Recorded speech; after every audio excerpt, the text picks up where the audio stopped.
Hello and welcome to all of you friends. जैसा कि जानते हैं कि 26 नवंबर 1949 को हमारा संविधान बनकर तैयार हुआ था और इसे 26 जनवरी 1950 को लागू किया गया। हमारे संविधान में अब तक 448 आर्टिकल्स प्रजेंटली मेंशन है और ओरिजिनली 395 आर्टिकल हमारे संविधान में मेंशन थे और जो 22 पार्ट है ऑलरेडी मेंशन किया गया है और जो शेड्यूल है उसको मेंशन नहीं किया गया।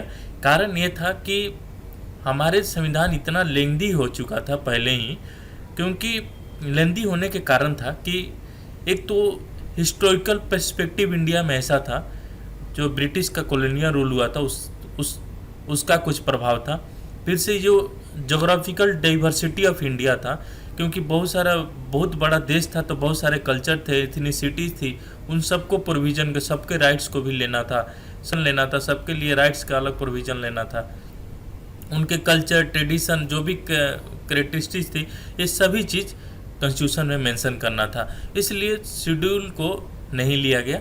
और जो 395 आर्टिकल अभी तक हैं और आज तक जितने संविधान में अमेंडमेंट हुए हैं 103 तक आज तक अमेंडमेंट हो गए हैं। अभी 124 अमेंडमेंट तक ये रेजुलेशन पास कर दिया गया है, अमेंडमेंट के लिए एक बिल तैयार कर दिया गया, लेकिन 103 एक्ट तक अमेंडमेंट हो चुका है। जो EWS इकोनॉमिक वीकर सेक्शन को एक रिजर्वेशन का प्रावधान किया गया 103 अमेंडमेंट के तहत। उसके तरफ इंडिया में अभी तक जितने ये आर्टिकल हुए हैं उसको लेकर सभी आर्टिकल को लेकर ये टोटली अभी तक 448 आर्टिकल मेंशन है।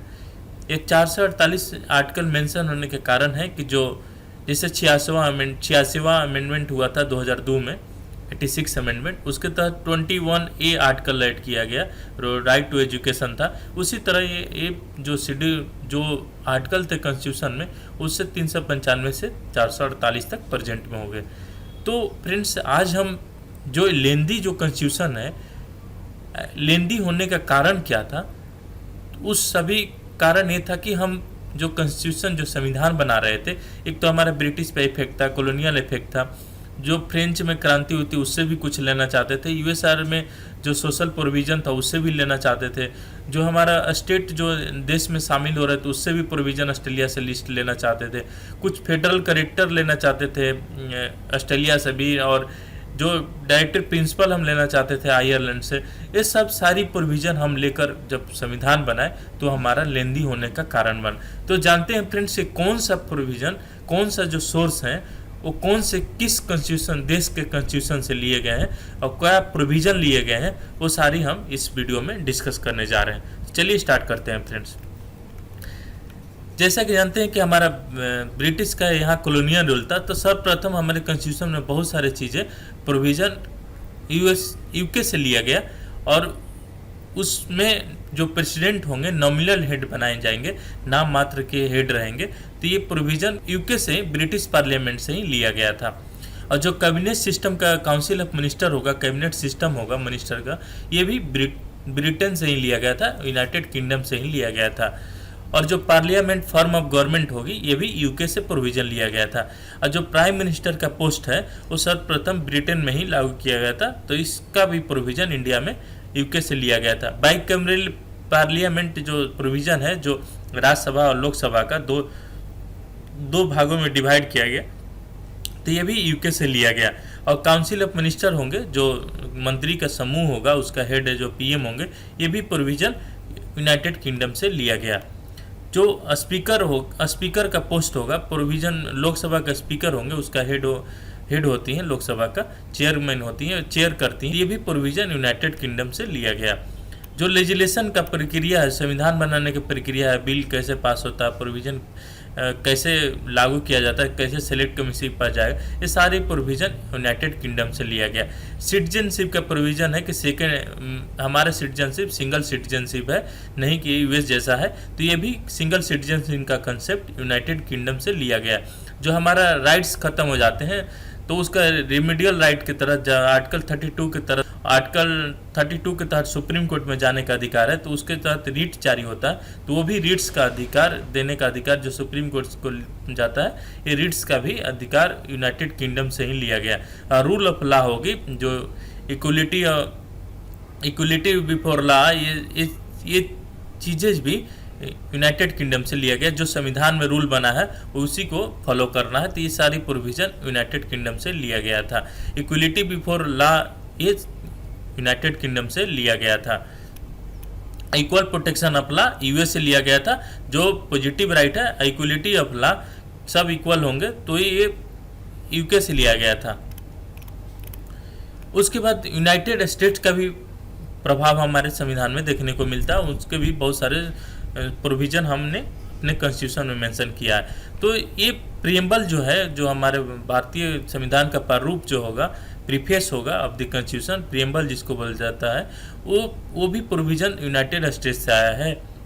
और जो फंडामेंटल राइट्स का कंसेप्ट होगा, तो वो जैसे 1235 तक हमारे फंडामेंटल राइट जो मेंशन है कॉन्स्टिट्यूशन में, ये भी प्रोविज़न यूनाइटेड स्टेट्स से लिया गया। मौलिक अधिकार जितने भी हैं वो यूनाइटेड स्टेट्स से लिए गए हैं। इंडिपेंडेंट जुडिशरी का इंडिपेंडेंट होना, ये भी यूनाइटेड स्टेट्स से लिया गया है।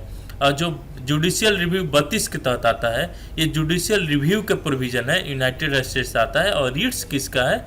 जुडिशियल रिव्यू की तरह रीट्स यूके का है, लेकिन जुडिशियल रिव्यू का प्रोविज़न यूनाइटेड स्टेट्स से लिया गया।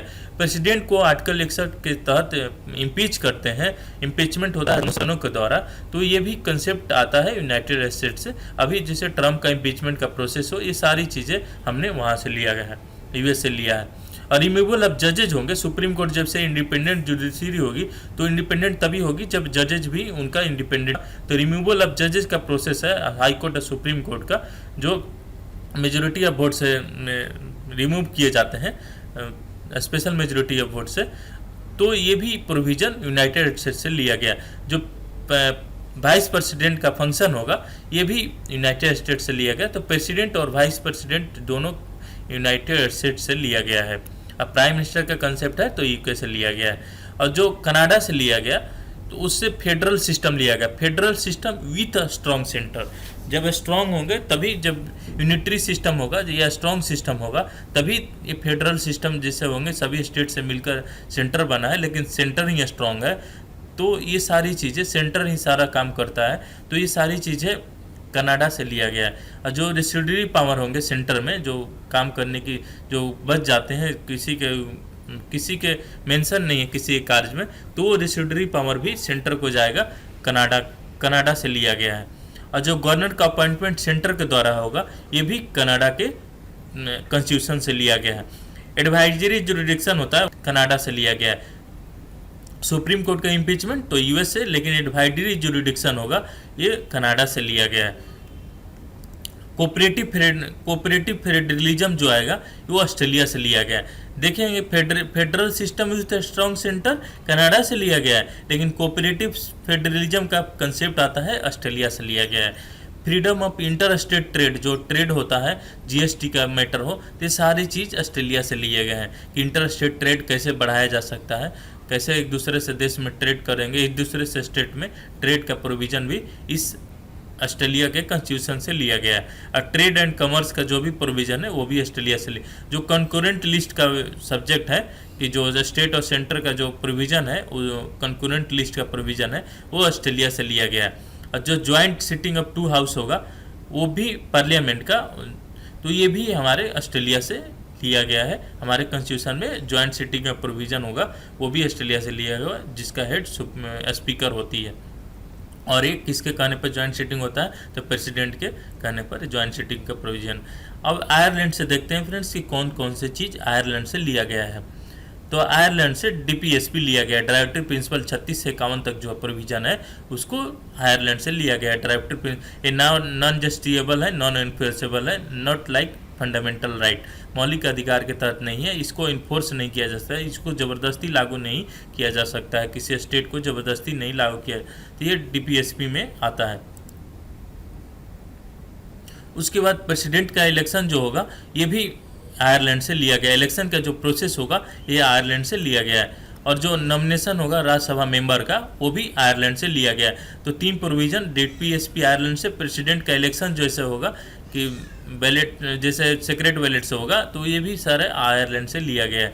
Nomination of the member of Rajya Sabha के मेंबर जो 12 नॉमिनेट होंगे ये भी आयरलैंड से लिया गया है। फ्रांस से जो भी हमारा इक्वल राइट होगा, लिबर्टी होगा, फ्रेटर्निटी इन प्रेम्बल जो यूज किया गया है और जो रिपब्लिक है, ये सर्वप्रथम फ्रांस में क्रांति के समय उभर के आया था। इक्वल राइट हुआ था, जो वहाँ के विरोध हुआ था राइट्स के लिए, इक्वल राइट्स के लिए, तो ये सारा प्रोविजन फ्रांस से लिया गया। रिपब्लिक, लिबर्टी और इक्वलिटी, फ्रेटर्निटी इन प्रेम्बल फ्रांस से लिया गया। अब रसिया से क्या लिया गया? तो रसिया से फंडामेंटल ड्यूटीज लिया गया है, जो 51A में इंदिरा गांधी, जैसा कि जानते हैं संबंध रसिया से बहुत अच्छा रहा, तो इस तरह से 51 स्वर्ण सिंह कमेटी में फंडामेंटल ड्यूटीज का प्रोसेस ऐड किया गया। जो सोशल, इकोनॉमिक और पॉलिटिकल जस्टिस इन प्रियम्बल में ऐड किया गया, तो ये भी रसिया से ही लिया गया है। और जो अमेंडमेंट होगा, संविधान का अमेंडमेंट होगा, कॉन्स्टिट्यूशन अमेंडमेंट किया जाता है, तो प्रोसीजर जो होगा कि सर्वप्रथम राज्यसभा जाएगा कि लोकसभा जाएगा, ये सारे प्रोसीजर होगा वो साउथ अफ्रीका से लिया गया है। और राज्यसभा के मेंबर का इलेक्शन जो होगा तो ये साउथ अफ्रीका से लिया है। ओनली राज्यसभा का मेंबर का इलेक्शन जो होगा वो साउथ अफ्रीका से लिया गया है कि जो लेजिस्लेटिव असेंबली ऑफ स्टेट होगी वही चुनेगी elected member of legislative assembly and Pondicherry and Delhi elect the Rajya Sabha member of our constitution. और जर्मनी से जो लिया गया है, जर्मनी से इमरजेंसी पावर जो लिया गया है, जर्मनी से लिया गया है कि जो यूनियन के द्वारा इमरजेंसी में सुप्रीम पावर हो जाता है, यूनियन ही सारा चीज़ करती है, तो वो जर्मनी से लिया गया है। और जो फंडामेंटल राइट का सस्पेंशन होता है, जैसे आर्टिकल 19 ऐड कर दिया जाता है और सारी राइट खत्म कर दी जाती है 21 को छोड़कर, तो ये सारे प्रोविजन इमरजेंसी के समय में, इमरजेंसी जहाँ आएगा तो हिटलर आएंगे तो ये जर्मनी आएगा, तो इमरजेंसी यूनियन एंजॉय करेगी। इमरजेंसी के समय सारा रूल रेगुलेशन यूनियन के हाथ में आया था, ये जर्मनी के हाथ में, ये जर्मनी से लिया गया। और जो प्रोसीजर इसे रूल ऑफ लॉ तो लिया गया यूके से, और प्रोसीजर स्टेब्लिश्ड लॉ जापान से लिया गया है, जो मेनका गांधी केस में यूज किया था। प्रोसेस ऑफ लॉ यूएस का है, लेकिन प्रोसीजर स्टेब्लिश्ड बाई लॉ होगा, तो ये जापान से लिया गया है। रूल ऑफ लॉ यूके से और equal process of law US से लिए, ये भी पूछा जाता है, ये इम्पोर्टेंट हो जाता है।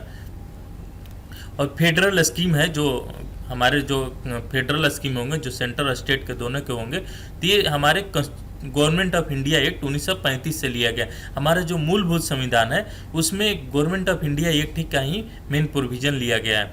रोल ऑफ फेडरल जुडिशरी जो लिया गया है, जुडिशरी जो फेडरल कैरेक्टर अपनाएगी, 124 और 147 के बीच जो आर्टिकल है, ये गवर्नमेंट ऑफ इंडिया एक्ट 1935 से लिया गया है।